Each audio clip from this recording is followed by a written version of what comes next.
So, this week, I did plenty of interesting things, like make cookies, decorate cookies, international kitchen again, but there was one thing that was more interesting than any of the others. Virtually all the snow has melted, and now that all the snow has melted, and that it's gotten much more cooler, it's the perfect time to go to the place that I have wanted to go for a good long while. I'm now much further south, just got off the bus, and I need to catch another bus. It shouldn't rain today, it's only going to be foggy for a little bit, and it's going to warm up a hell of a lot more. It's like 3 degrees at the moment, but it feels much higher because of the moisture. And then by the time it gets to about 4 o'clock, it should be like 13 degrees. Do you want your ducts cleaned? So I've just got off the second bus, and now it's only a short hour-long walk to the place that I need to go, since there's no public transport there. Which is a shame, but makes sense considering. Now we have to take a bridge across the highway.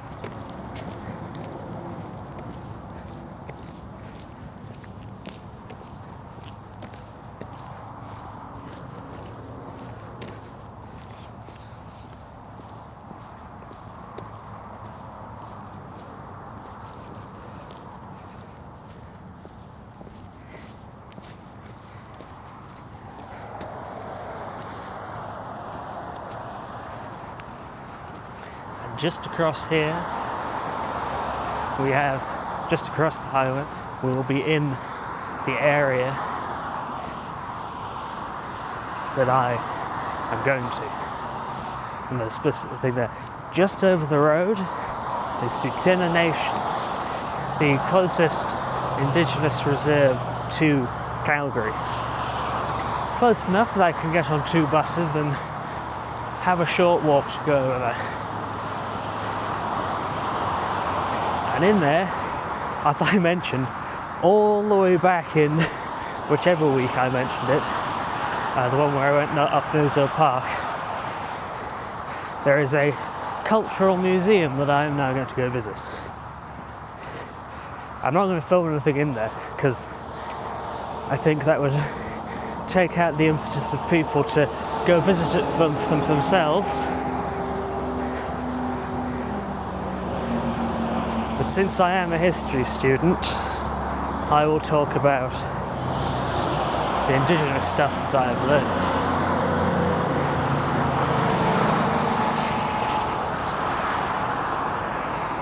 Nice view. It'll probably be even nicer when I'm coming back and all the fog's not here. I should also say that whilst the Cultural Museum is open to the public, if you want to go anywhere else in Tsuut'ina Nation, it requires getting a sort of a entry permit from the nation administration. So, as I think I probably mentioned in some videos at some point, before about 200 years ago, when Europeans came to settle in much greater numbers, this region was inhabited by lots of different indigenous groups, but specifically the Blackfoot Confederacy and their allies. The Blackfoot Confederacy was made up of 3 tribes, the Piegans, the Kainai, and the Siksika. But they are also allied with 2 other nations, the Stoney Nakoda and the Tsuut'ina. And they all generally lived the same sort of way of life, hunting the buffalo on the plains, and then making virtually everything they had out from the buffalo. This region of the plains is particularly unique amongst indigenous people generally, since it's one of the last places to be conquered and colonized by Europeans. Since it is right up against the Rocky Mountains, it's the sort of furthest from the influence of the Canadian government. So it wasn't until about the 1740s and 50s that the nations of this area first came into direct contact with Europeans looking to do fur trade things. And for the majority, and then from then on, for almost 100 years, Europeans were not particularly interested in colonizing the region. They're more interested in trading furs with the indigenous people. That changed in about in the 1860s, because out east, a number of British colonies had been confederated together to form the state that would become Canada. That new Canadian federal government was interested in consolidating control over all the territory the British claimed in North America, and particularly building a railway all the way from east to west. The land in the middle, this land, was at that time theoretically owned, though they didn't really have concrete control of the area, by the Hudson's Bay Company, who had been extracting furs from the indigenous people. However, of course, the indigenous people, they were the real ones in control of this area. However, they were not consulted in any shape or form when the Canadian government brought the land from the Hudson's Bay Company, which is entirely problematic, considering the Hudson's Bay Company, even by European standards, didn't technically own the land to begin with. The Canadian federal government now, believing that they own the land, began to send inspectors and organisations like the Northwest Mounted Police to assert their control over the land. The inspectors in particular were sent to divide all the land up into like 1 mile squares, and then they'd give each of those 1 mile squares sort of randomly to homesteaders who would go out and colonise the place. They're particularly interested in Alberta and Saskatchewan because they thought these big open plains would be great for farming. Spoilers, it wouldn't be. But nevertheless, they started doing that. And almost immediately, they got into conflict, of course, with the indigenous people already living here. And there's plenty of stories to do with the Métis and the Red River Rebellion and all the peoples from here all the way to Ontario. But I haven't been taught about that, so I won't talk about that. So I won't pretend that I have authority to speak on that. I will talk about what happened in this region. Because Tsuut'ina Nation is one of the smaller nations, it's unfortunately not been written about as much by historians who are really only just starting to look at Indigenous histories on Indigenous terms. So in this region, because of the Hudson's Bay leaving, a bunch of Americans start to think that because the Hudson's Bay's legal authority is gone and the federal government is now just asserting it, they can go in and do whatever they want. And so lots of American traders come up from the south, from Montana, and start trading whiskey and new repeating rifles. This is all about the 1860s. And the whiskey in particular is particularly devastating for the indigenous communities, and they suffer a lot from addiction, and A lot of their resources are drained because of it, till the Northwest Mounted Police come in and get rid of the whiskey traders. Now, the indigenous peoples around here are pretty grateful for that. But they are very concerned about the increasing number of settlers coming along and the fact that the buffalo are steadily going extinct. So, I just went into the administration building. It's a wonderful looking building. Just to make sure that I could in fact go onto the reserve to go see the Cultural Museum. Go past the big, slightly intimidating signs saying trespassers will be prosecuted. But no, it's fine. Always best to ask just in case. Anyway, where was I? Ah yes, the Northwest Mounted Police have removed the whiskey traders. So, because of that, the indigenous people are kind of grateful. And they kind of have a relatively amicable relationship with the Canadian authorities at this point.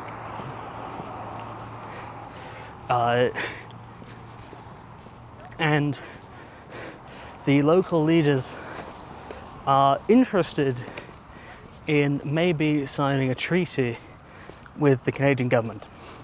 Now, the Canadian government had already signed treaties with a bunch of indigenous nations before this. The treaty that they would sign here is called Treaty 7, aka it's the 7th treaty. And the indigenous people kind of can see that the Canadian government is a powerful entity, and they'd rather formalise their relationship with them. This isn't something new for indigenous people. They've been, they're pretty proficient at doing diplomacy between different nations and so on. The Blackfoot Confederacy is an example of that in itself. 3 separate nations and then their associated allies, including the Tsuut'ina, who were allied together for something like 600 years. That's as far back as we believe we can look and find the evidence the Confederacy existed. So they want to formalise their relationship with the Canadian government. And as I said, their primary concerns are that the buffalo are steadily going extinct, and that the settlers keep coming in and encroaching upon their land. The difficult thing to understand, however, is that the Canadian government, their idea of what a treaty should do is accelerate the process of colonisation. But the indigenous people have the idea that the treaty should restrict that. Yet somehow, the indigenous leaders signed the treaty anyway. That favoured what the Canadians wanted. Trying to understand why this is the case is probably the most historically contentious issue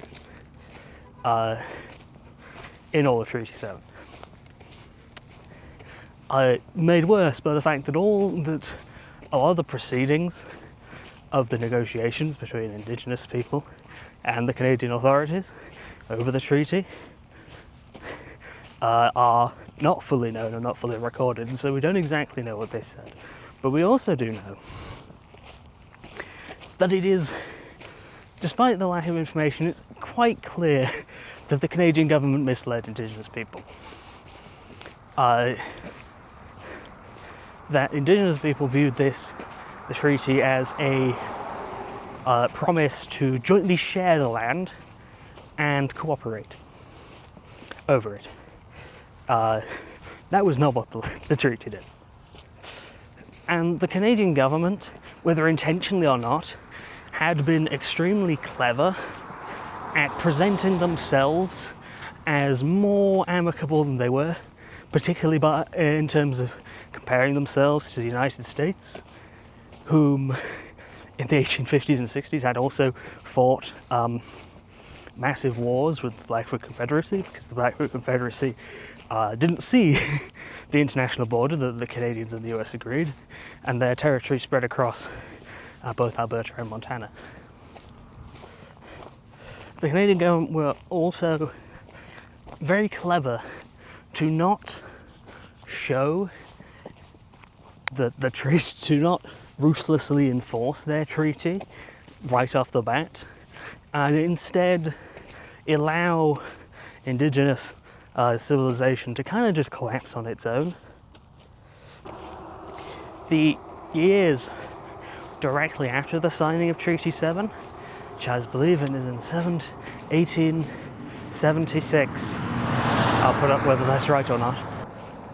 Yeah, the years preceding 1876, by sheer kind of coincidence, happened to be the year that the buffalo populations in North America completely collapsed to less than 100 animals, where there had previously been tens of millions.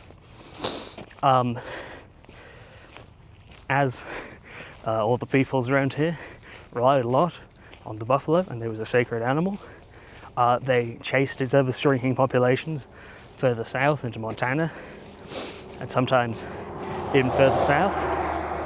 But within virtually the start of the 1880s, the buffalo were completely gone.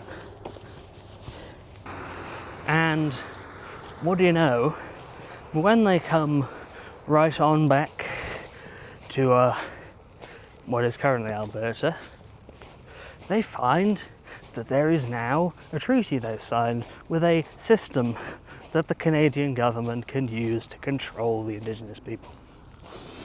The systems that they set up were the reserve system and then all the provisions of the Indian Act. If the Indigenous people of this region had been aware of the Indian Act, then they probably wouldn't have signed the treaty in the first place, because it sets out exactly what a reserve is. And things have changed a bit in the intervening decades, but not a great deal. The Indian Act specifically defines that Indigenous people are legally not people, that legally they are, quote, Indians, and then sets out exactly what rights they have. And that wasn't very many. They were essentially classified as wards of the state that had little ability to govern themselves and so would be controlled by the Canadian government. As part of the treaty, what the Indigenous people thought was a reserve that would protect a certain degree of land for their use only, which it did do that, but it was also a method for the government to control the Indigenous populations. On the reserve, the Indigenous people didn't have to pay taxes and were given an allowance of rations or money.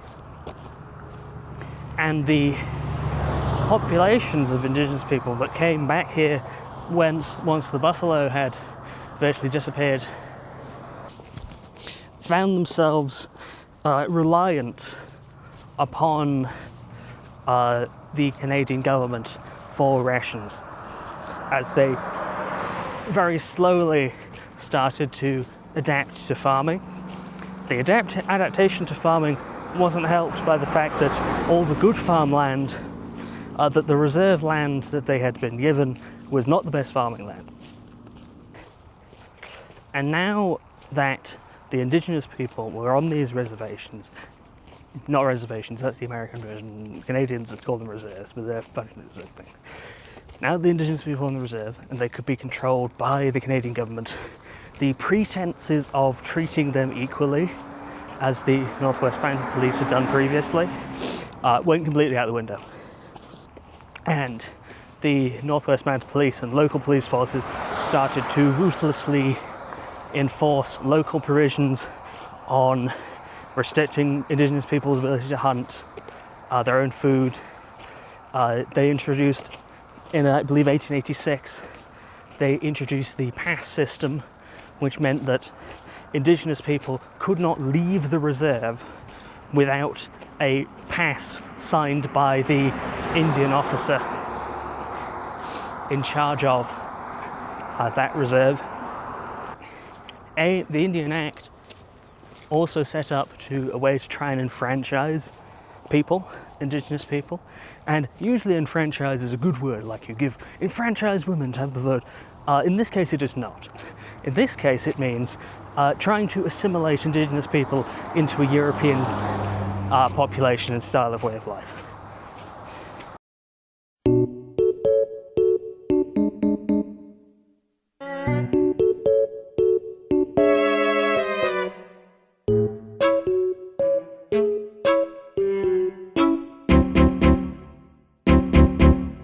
Okay, there you go. We're back.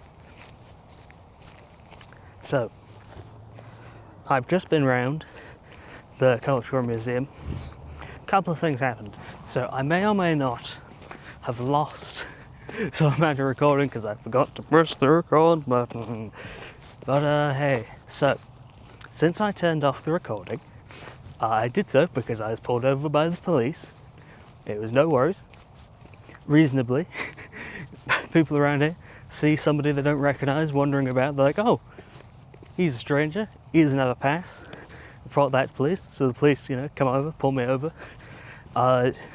Say, hey, where you going? I'm going to the Cultural Museum. They say, okay, all right, I'll take down your name and details, and that's fine, as long as you stay on the road to the museum, and then stay on the path straight back. I'll be all fine. But what I was talking about before, enfranchisement. Here, not a good thing. Because it means that for Indigenous people that they've been assimilated into the European culture, losing everything they are. Part of that, as I was kind of talking about with the pass system, is the ever-increasing draconian level of control that the Canadian government enforced upon Indigenous people.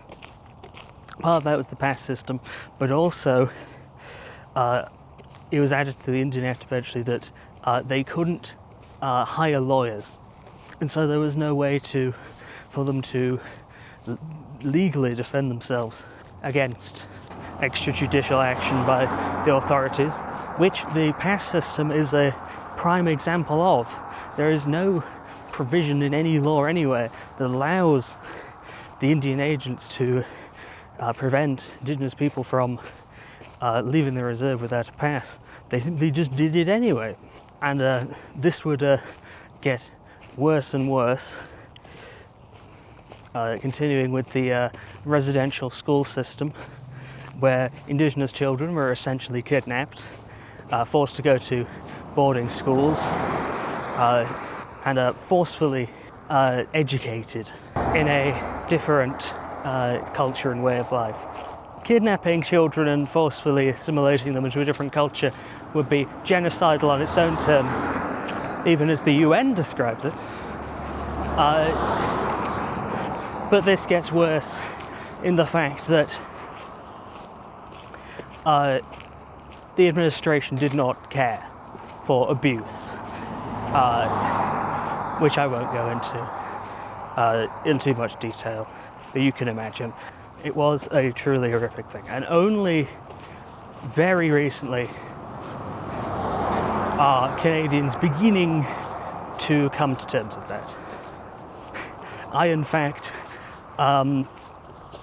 was aware of the residential school system before I arrived in Canada, because the sort of public outcry that started to reach a fever pitch against residential schools spread into the online history sphere through memes, which now I understand just how horrific the residential school system was. Seems a little inappropriate. But regardless, it's good that people are finally coming to terms with it to some degree. But I could go on and on about how much indigenous people are the victims of the Europeans, which is true. But if we only talk about indigenous peoples in that way, it obscures a lot of the indigenous, the other stuff about indigenous people. Because despite the concerted effort by the Canadian authorities and the overwhelming might of the centralised state to completely destroy them as a people and eradicate their culture from existence, they failed to do so, even to Tsuut'ina Nation, one of the smaller ones, whom I believe in about the 1870s, when they signed Treaty 7, only had about 1,000 people. And despite that, they've not only survived, but been able to create their very own cultural museum. Now, when I was in that cultural museum, I didn't plan to take photos anyway, because, it's one, I was aware that there was some level of cultural thing that made that disrespectful, but also rather than as it's open to the public, I'd much rather that people come see it for themselves and all the wonderful things inside of it, and therefore pay the admission and pay the maintenance, instead of people just seeing my video and looking, oh, that's an interesting thing, oh, I'm not going to go there anymore, I've already seen it. But despite that, I wasn't allowed to take pictures in anyway, so it doesn't matter. In there were so many interesting. It's a relatively it's a large building, but a lot of it is more a community centre, and then there's one big room for big gallery stuff. First, the origin story of the Tsuut'ina. Now, they are an Athabascan people, so they speak the Dene language, which is different to the majority of the people around here, which speak Algonquin. There's the Siksika, the Kainai Pagans, who speak Algonquin. They speak Dene, and which means they have a sort of a cultural heritage more to the Athabascan people, which is interesting for them here, since they're a very small community, relatively speaking, where the majority of Athabascan peoples, indigenous peoples, are elsewhere. And so they have their own origin story, essentially. So, since I couldn't remember this story in the moment, here it is in post. And apologies for not using the indigenous words, since I could not find the correct way to pronounce them. In the mid-1700s, our ancestors traversed cold and unrelenting lands across northern Alberta. As one large group, they travelled south, migrating for food. When they came across a large frozen lake, the chiefs told everyone, "Hurry across the ice is thin," they said. One woman was crossing, with her child on her back, and he began to cry for an object sticking out from the ice. He wanted it for a toy. The woman kept telling him that the chiefs were hurrying everyone across the ice, but the child kept crying. She relented and released the axe attached to her belt, beginning to chop at the object. She cleaved and hacked, and the object awoke as the horn. A dragon, an angered dragon, broke through the ice. The ice split, many of our people died, and the rest were separated. The Tsuut'ina kept on their path south, while the Dene remained and returned north. If you visit Buffalo Lake north of Edmonton today, it is said you can still hear the people crying.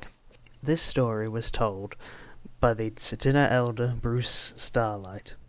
he has done much to attempt to preserve the Tsuut'ina language. And whilst researching him, I found some interesting interviews that I highly recommend you watch. There is this 6-minute one, and this much longer one. Well, they also had this magnificent buffalo skin, and of course, from what I've already learnt back in the UK about Indigenous people, particularly those who saw the buffalo as sacred, they would use the buffalo skin to create winter counts, where they would recount the important events of the year. I believe what I saw there was that, or a similar thing, because it was a depiction of various significant events in a specific maybe year, maybe number of years that the Tsuut'ina Nation were involved in. Tsuut'ina and their people were involved in. A lot of the stories involved warfare and fighting between the Tsuut'ina and the Crees. In this case, it would be specifically the Plains Cree, which isn't surprising. The sort of main rivals, if you will, of the Tsuut'ina, not just the Tsuut'ina, but the majority of the Blackfoot Confederacy and their allies too, altogether, were the Crees, who they did a lot of fighting with, whom they raided from and they raided from each other. But they also made peace treaties every now and then between different groups and such. So it wasn't some constant relationship of constant all-out warfare trying to kill each other.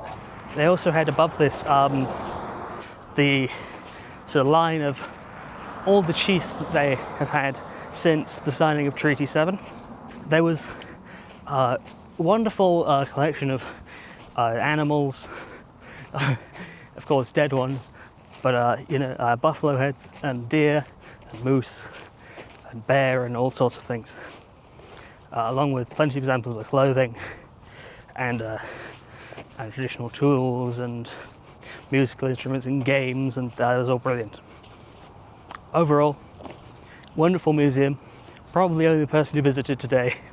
Unfortunately, because of the gift shop wasn't open, I'd have loved to buy some stuff, but I unfortunately couldn't. I think it is well worth the price to go. Like $12, I believe. And then I donated like $40 because I got so much cash on me that I need to use up. I will also say there are so many deer tracks everywhere, which is real nice.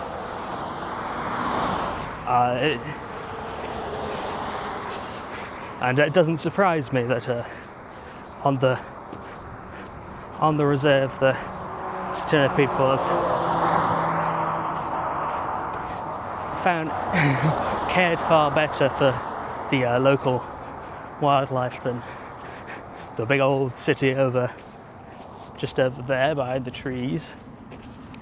I wonder how long that's been pointing upwards. But apart from that was the Tsuut'ina Cultural Museum I wanted to come visit ever since I first arrived. Finally found the opportunity to do so. Reminder, once again, several things. I am not an expert.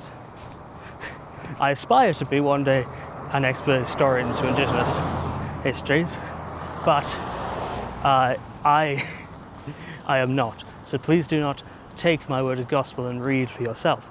And also, do not trespass onto the Tsuut'ina Reserve. If you're going to go see the cultural centre, it's perfectly reasonable just to pick the quickest way there and the quickest way back.